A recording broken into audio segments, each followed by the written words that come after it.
Fundamental theorem of arithmetic. ठीक है, fundamental theorem of arithmetic हम लोग पढ़ने वाले हैं बच्चों। यहाँ पर आप देख सकते हैं थ्योरम 1.2।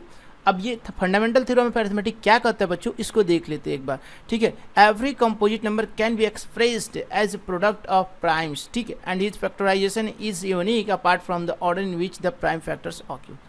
कहता है कि हर एक कंपोजिट नंबर को हम लोग प्रोडक्ट ऑफ प्राइम नंबर्स के फॉर्म में लिख सकते हैं और उसका जो फैक्टराइजेशन भी होगा यूनिक होगा। मतलब हर एक कंपोजिट नंबर का फैक्टराइजेशन यूनिक होगा। ये बात तो सिंपली यहाँ से एग्जांपल के जरिए हम समझ सकते हैं बच्चों। तो एग्जांपल ले लेते हैं।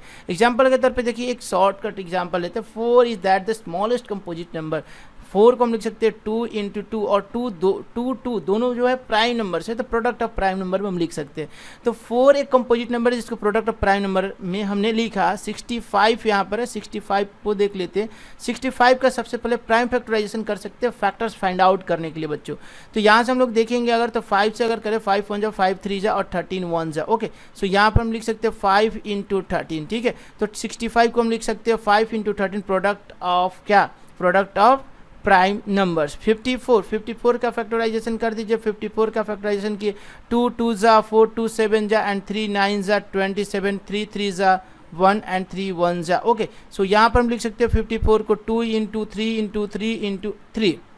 ओके, सो यहाँ पर हम लोग 54 को प्रोडक्ट ऑफ प्राइम नंबर्स के फॉर्म में लिखा। आप देख सकते हो कि तीनों का जो फैक्टराइजेशन है वो यूनिक है अपने आप में। देखो यहाँ पर 2 इंटू 2, यहाँ 5 इंटू 13 है, यहाँ पर 2 इंटू 3 इंटू 3 इंटू 3 होगा।